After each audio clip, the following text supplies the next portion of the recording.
Sausage. Hello everyone, this is Attack the Backlog, the podcast where I, Mark Kuznez, tries to make a dent in their backlog one game at a time. This episode is all about the remake of Crash Bandicoot, available as part of the Insane Trilogy, which originally came out on June 30th, 2017 for PS4 and later made its way to PC, Switch, and Xbox One almost a year later to the date on June 29th, 2018. Crash Bandicoot has quite the history, with the first game coming out all the way back on September 9th, 1996. It spawned multiple sequels, its own beloved kart racer, and a revitalization after years of dormancy in 2017 with the release of the, you guessed it, Insane Trilogy. The game I'm talking about one of the games in the trilogy. Like I said, this is just a remake of the first one that I'm talking about here. Trilogy is a remake of all three games. Followed by a proper sequel in 2020, aptly subtitled "It's About Time." Get it? Because it's been a long time since there was a new Crash game, and I'm guessing that time is a gameplay mechanic in it too. I don't know. Don't ask me so many questions.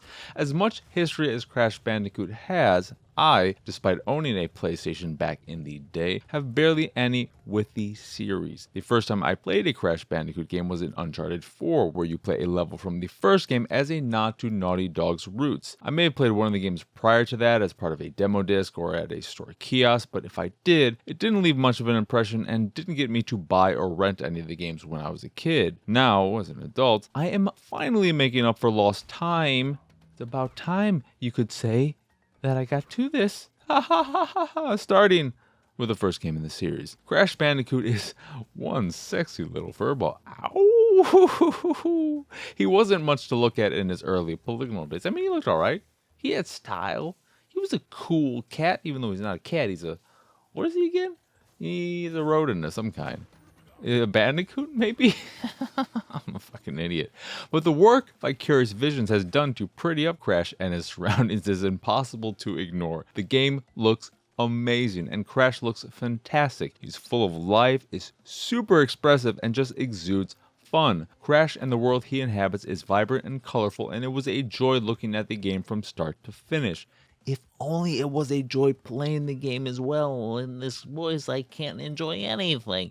Crash Bandicoot is frustrating. It's frustrating thanks to poor level design that sometimes creeps into the cheap neighborhood, questionable camera angles that make it hard to judge the distance between you and where you need to go, and platforming mechanics that require absolute precision. Does skill come into play? Of course it does. But when there is so little room for error, it's hard not to get frustrated after dying multiple times in a row. I won't deny that part of the problem is my own impatience as I grew more and more frustrated the more and more I played, but the game shares some of the blame. I've played my fair share of difficult platformers, and a well-designed platformer doesn't frustrate you. It challenges you, it pushes you, it makes you want to get better and provides you with a sense of accomplishment every time you make even a smidgen of progress. Crash Bandicoot doesn't do that. It doesn't push you or make you want to get better or even provide you with a sense of accomplishment when you finally beat a level. Instead, it makes you feel like you've wasted your time. It's about time. I'm going to say that every time time comes up, just so you can tell the game that you're the captain now, making it Captain Phillips. Captain Phillips? Captain Phillips reference in this business.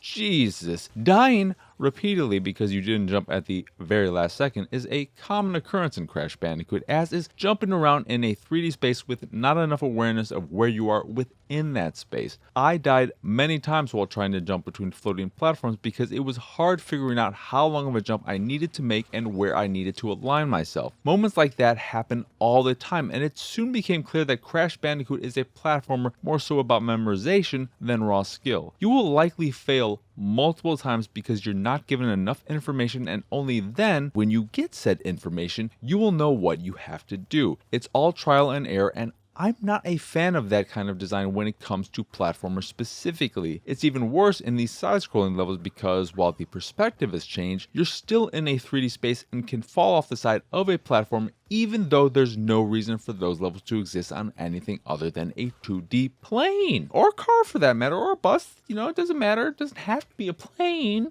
The jokes are so...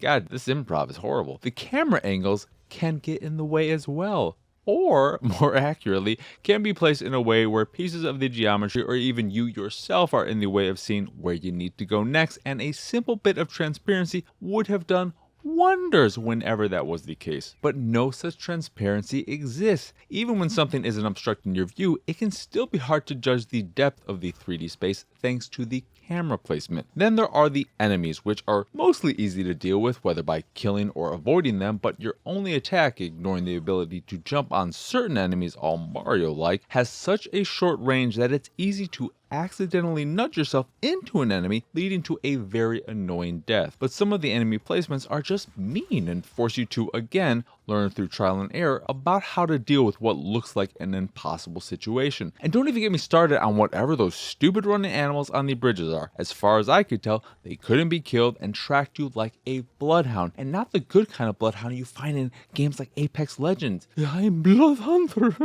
I hated them, little bastards. I also hated those bridge levels. They just kind of sucked. But thankfully, they can be cheesed by doing a bit of tight roping. The boss fights are one of the few times Crash Bandicoot shines because they're challenging but simple in design. Every boss has its patterns that evolve as the fight goes on, and while they can frustrate like any boss fight can, a sense of accomplishment is felt when you finally take them down. Also, I really like the look of Koala Kong. I thought he and his level were some of the best visuals in the game. But outside of the boss fights, I was regularly annoyed by Crash Bandicoot and felt one huge sigh of relief once credits rolled. If I wasn't playing Crash Bandicoot for Attack the Backlog, I wouldn't have finished it. I just wasn't having fun with the game. Every new level was a struggle, and the only joy I found upon beating the level was knowing that I was one step closer to finishing the game and being done with it. For a game that's so bright and colorful, Crash Bandicoot was a miserable and dark experience for me. I regularly asked why I was doing this to myself, and that's never how I want to feel while playing a game. It stays true to the original game to a fault, except it doesn't! It doesn't! When I was talking to a friend who loved the original and saying, oh man, it's really frustrating, isn't it? And he was like, I know. And you know why? It's because it is different. In an article on Eurogamer and probably a whole bunch of other sites, the first line is, Crash Bandicoot developer Vicarious Visions has confirmed the remaster is harder than the original. Why? Why you do us like this, Vicarious Visions? This is why you lost the rights to make new games and you're only on Diablo and doing a bunch of old shit.